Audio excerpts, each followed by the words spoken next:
जय हिंद साथियों, स्वागत है आपका मैथ मास्टर डोज में। तो मैं बता दूं कि यह जो क्लास आज की होने वाली है वह प्रतिशत पे आधारित होने वाली है और यह जो क्लास है वह किन किन एग्ज़ामों को देखते हुए प्रारंभ की गई है। तो बात करते हैं। यहाँ पर सबसे पहले बात करते हैं कि ये क्लास किसके लिए सफिशिएंट होगी। तो एमपी फॉरेस्ट गार्ड के लिए, दिल्ली पुलिस, एसएससी जीडी और इस टाइप की जो भी एग्ज़ाम मतलब अन्य एग्ज़ाम हो, चाहे स्टेट गवर्नमेंट के हो चाहे सेंट्रल गवर्नमेंट के एग्ज़ाम हो, जिसमें भी मैथ्स आती है उन सारे एग्ज़ामों को यह क्लास कवर करती है। तो देखते हैं आज की क्लास का पहला क्वेश्चन। आज की क्लास का पहला क्वेश्चन इस प्रकार से है कि जब n में 6 की वृद्धि की जाती है तो वह स्वयं का 102% हो जाता है। तो n का मान ज्ञात करें। कहने का मतलब ये है, क्वेश्चन ये बोल रहा है कि यदि कोई संख्या अपने आप, हमने पहले इसके पहले क्लास में डिस्कस किया था कि कोई भी संख्या अपने आप की 100% होती है या 100% होती है। तो कोई भी संख्या अपने आप की 100% जब होती है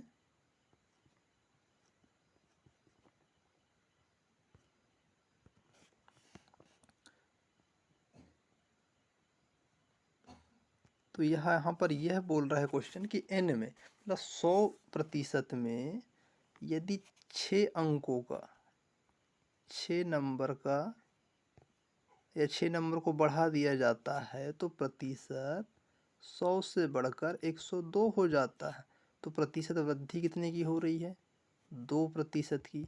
और संख्या इस 2% में बढ़ी कितनी है? तो 6। तो 2% बराबर 6। तो 1% बराबर हमारे पास क्या आ जाएगा? 3। तो वह पूछा है n का मान, तो n अपने आप में 100% के बराबर है। तो 1% बराबर यदि हमारे पास 3 है तो 100% बराबर क्या होगा? तो 1 में मैं यदि 100 का गुणा कर दूं तो 100% हो जाएगा। उसी प्रकार 3 में 100 का गुणा कर दूं। कहने का अर्थ ये है कि आप राइट साइड में जो करेक्शन करेंगे वही करेक्शन लेफ़्ट साइड में करेंगे, या लेफ़्ट साइड में जो करेक्शन करेंगे वही करेक्शन आप राइट साइड में करेंगे। तो इस प्रकार से हमने 3 में 100 का गुणा किए तो संख्या आ गई 300। तो इस तरीके से n का मान 3 हो जाएगा। Option number B. Next question को देखते हैं। अगला क्वेश्चन भी उसी प्रकार से है। जब एक संख्या n में, तो हम n जो है हमारे पास वह अपने आप में 100% है, 4 की कमी की जाती है तो वह अपने मूल अंक का 80 हो जाती है। यदि किसी संख्या में 4 की कमी की जा रही तो अपने मूल अंक का कितना हो जा रही है? 80% हो जा रही। कहने का तात्पर्य ये है कि संख्या में कमी आई कितने की? 20% की। किस कारण से? क्योंकि संख्या n थी वहाँ से 4 कम हुई है। तो ये जो 4 है वह 20% के बराबर है। कहने का तात्पर्य यह है। तो इसका 100%। तो 20 से काटा 5 बार में और 5 का गुणा किया 4 में, तो 5 चौ 20 हो जाएगा। इस तरीके से संख्या n का मान हमारे पास निकल कर आ रहा है। Option number D. अब अगले क्वेश्चन में थोड़ा सा चेंज किया गया है, तो अगले क्वेश्चन को देखते हैं। यदि प्याज का मूल्य 25% घटा दिया जाए तो किसी भी संख्या अपने आप में क्या होती है? 100%। तो प्याज का मूल्य 100% होगा। अब इस 100% में 25 की कमी कर दी गई तो कितना हो जाएगा? 75%। तथा मासिक खपत में कितने प्रतिशत वृद्धि की जाए कि मासिक खर्च में कोई परिवर्तन ना हो? क्वेश्चन बोलना ये चाह रहा है कि प्याज की जो दर है वो 100% है अपने आप में, तो इसमें कमी तो आई है 75% की। अब बोल रहा खपत में अब कितने प्रतिशत की वृद्धि की जाए कि खर्च उसका अपरिवर्तित रहे। मतलब जो यदि 100 रुपये 100% के बराबर है तो 100 रुपये ही लगे, परंतु रुपये कितना हो गया है? 75%, 75 रुपये के बराबर। तो वो बोलना ये चाह रहा है कि 100 रुपये पहले खर्च होता था जो 100% के बराबर है। वो आज भी खर्च होना चाहिए। तो यही बोल रहा है कि यदि हमने 100 से 75 किए तो 25% की कमी आई। अब ये बोलना ये चाह रहा है कि 75 से यदि 100 करते हैं खर्च को, तो कितना वृद्धि कर रहे हैं 75 में 100 लाने के लिए? 25 की। और कितने पर वृद्धि हो रही है? 75 पर, इंटू 100। यही बोला जा रहा था। 25 एकम 25, 25 दिया 75, तो एक का गुणा 100 में तो 300, सॉरी 100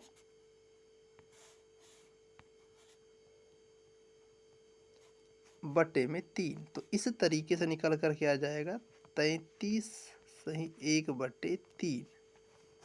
तो ऑप्शन नंबर ए हो जाएगा। अगले क्वेश्चन को देखते हैं।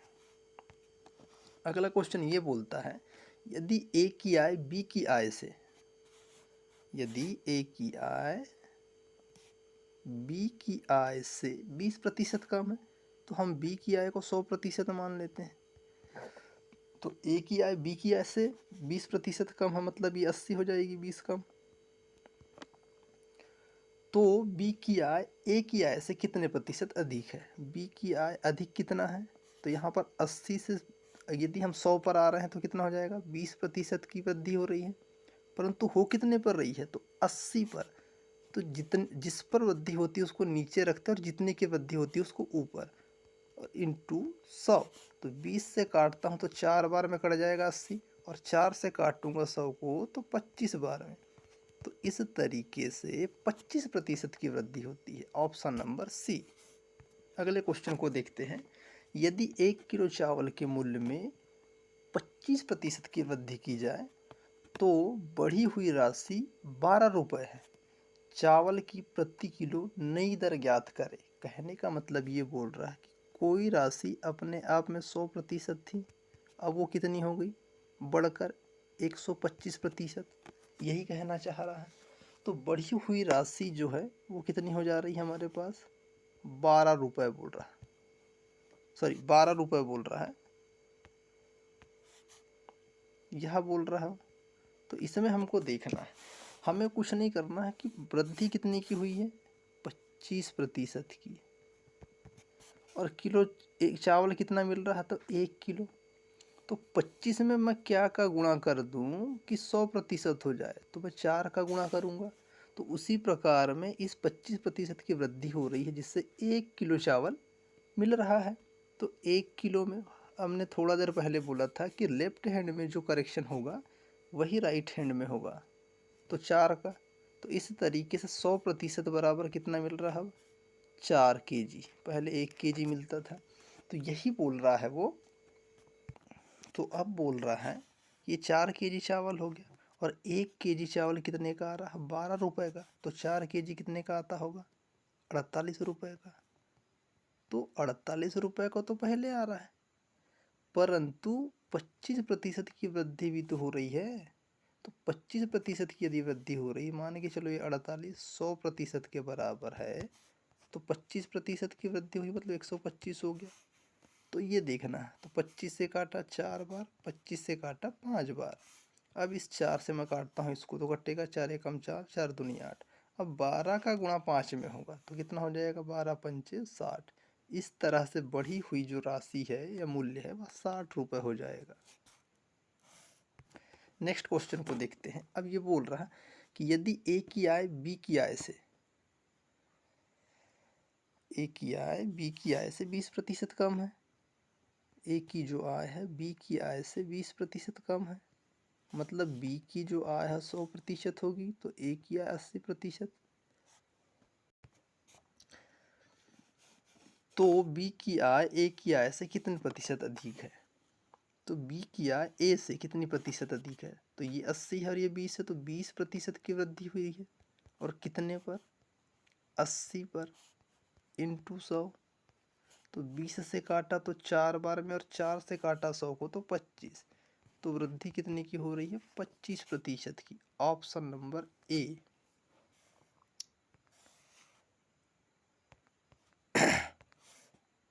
नेक्स्ट क्वेश्चन को देखते हैं। अगला क्वेश्चन बोल रहा है कि यदि एक संख्या दूसरे से 25 अधिक है, मान के चलो ये पहली संख्या है और ये दूसरी संख्या है, यदि एक संख्या दूसरे से, यदि दूसरी संख्या 100% है तो पहली वाली 125% हो जाएगी। अब ये बोल रहा है कि दूसरी संख्या पहली संख्या से कितने प्रतिशत कम है। तो दूसरी संख्या जो पहले से कितने प्रतिशत कम है, तो 25। जितना कम है वो ऊपर की तरफ आएगा और बटे में पहली संख्या, क्योंकि पहली संख्या से कम है तो 125 और गुणा में 100। तो 25 से काटा 125 को तो 25 पंचे 125 और 5 से काटा मैंने 100 को तो 25 5 दूनी 10, इस तरीके से और एक जीरो, तो 20% हो जाएगा। ऑप्शन नंबर डी इसका आंसर हो जाएगा। देखते हैं अगले क्वेश्चन को। अब यहाँ बोल रहा है अगला क्वेश्चन कि ए की आय बी की आय से 20% अधिक है। मतलब यदि बी 100% है तो ए 120% हो जाएगा, यही बोल रहा है। तो बी की आय ए की आय से कितना कम है, तो बी की जो आय है वह ए से 20% कम है। और कितने से कम है, तो ए की आय 120 है तो 120 में 20 कम है, इंटू 100। तो 20 से काटा मैंने 120 को तो 20 छक्के 120। अब आ क्या गया हमारे पास 100 अपान में 6, तो 6 एकम 6, बचा यहाँ पे 4 तो 40, 6 6 36।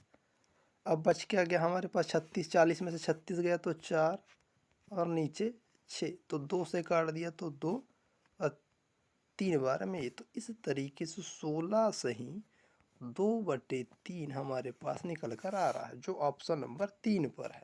नेक्स्ट क्वेश्चन को देखते हैं। यदि आयातित चीनी शुल्क पर 25% की वृद्धि हो जाती है। यह एक क्वेश्चन इसके पहले हमने किए थे, सेम क्वेश्चन है। वह बोल रहा है कि आयातित जो चीनी है वह उसमें जो वृद्धि है, तो पहले 100% थी, अब 125 हो गई। तो एक आदमी को अपनी खपत कितने प्रतिशत कम की जाए कि खर्चा अपरिवर्तित रहे। मतलब पहले 100 जो लग रहा था अब वो 125 लगेगा। तो वो बोल रहा है कि 125 ना लगते हुए 100 ही लगे। तो हमको कम करना क्या है, 125 से 100 पर लाना है। तो कम कितना करना है, 25 कितने पर, तो 125 पर कम करना है, इंटू 100। तो 25 से काटा 125 को तो 5 बार में, और 5 से काटा 100 को तो 20 बार में, और प्रतिशत का प्रतिशत, तो 20% की हमें कमी करना पड़ेगा। Option number A. अगला क्वेश्चन देखते हैं। अगला क्वेश्चन बोलता है चीनी की कीमत में 10% की गिरावट आ जाने से पहले जिस राशि से 18 किलो चीनी खरीदी जा सकती थी अब उसी राशि से कितनी खरीदी जा सकती है। कहने का मतलब है कि पहले 100% था किसी राशि, किसी चीनी का दाम, तो 18 किलो चीनी पहले खरीदी जा सक रही थी। अब बोला जा रहा है कि 10% की कमी आ गई, मतलब पहले 100 था तो अब 90 हो गया, तो अब भी 18 केजी चीनी खरीदी जा रही। परंतु वो बोल रहा है कि 100% का जो मूल्य था वो 18 केजी चीनी आती थी, अब 90 हो गई, मतलब रुपए में कमी आई है। तो यदि रुपए में कमी आई है तो वस्तु के वजन में वृद्धि होगी। कहने का मतलब ये है। तो इसका सीधा सा सवाल है कि मान के चलो यदि 90% जो है वो 18 केजी आ रही है तो 100% में कितना केजी आएगी। कहने का मतलब यही है। तो 18 केजी यदि चीनी 90% पर आ रही है तो 100% पर कितना आएगी। तो एक जीरो से एक जीरो, 9 से काटा 18 को तो 2 बार में कट जाएगा, 9 दूनी 18, और 2 का गुणा 10 में, तो इस तरीके से जाएगा 20, और केजी का केजी। तो वर्तमान में अब जो आएगी चीनी वो 20 केजी आएगी। Option number B. Next question को देखते हैं। यदि आयत की लंबाई में 25% की वृद्धि तथा चौड़ाई में 20% की वृद्धि की जाए तो क्षेत्रफल पर क्या प्रभाव पड़ेगा। हमको पता है कि क्षेत्रफल आयत का क्या निकाला जाता है, लेंथ इंटू ब्रेथ, लंबाई गुणी चौड़ाई बराबर क्षेत्रफल, या जिसको हम एरिया बोलते हैं, ये होता है। तो हमने माना आयत की लंबाई हम मान लेते हैं पहले 10 और वृत्त भी मान लेते हैं 10। तो 10 इंटू 10 कितना हो जाएगा 100%। 10% और 10% को गुणा करेंगे तो 100। तो एक आयत का क्षेत्रफल पहले क्या आ गया 100। अब वो बोल रहा है कि किसी आयत की लंबाई में 25% की वृद्धि की जाए। हमको पता है कि आयत की लंबाई कितनी है 10। 10 में यदि 25% की वृद्धि की जाए तो 10 का 25% कितना हो जाएगा 2.5। अर्थात पहले 10 थी, अब कितनी हो जाएगी लंबाई 12.5। इसी तरीके से यदि बात करें चौड़ाई की तो पहले हमने कितनी माना है 10। अब 10 का 20% मतलब 2 हो जाएगा। तो अब वर्तमान में 10 में 2 जुड़ेगा तो 12 हो जाएगा। इस तरीके से वर्तमान में जो है 12.5 इंटू 12। तो इस तरीके से ये नया वाला क्षेत्रफल आ जाएगा। तो 12 पंचे 60 की 0, दशमलव का दशमलव लग जाएगा। 12 दूनी 24 और 6 30 की 0, हाथ का आया 3, 12 एकम 12 और 3 15। तो हमारे पास निकल कर क्या आ रहा है 150%। क्योंकि दशमलव के बाद 0 है तो उसको काउंट नहीं किया जाता।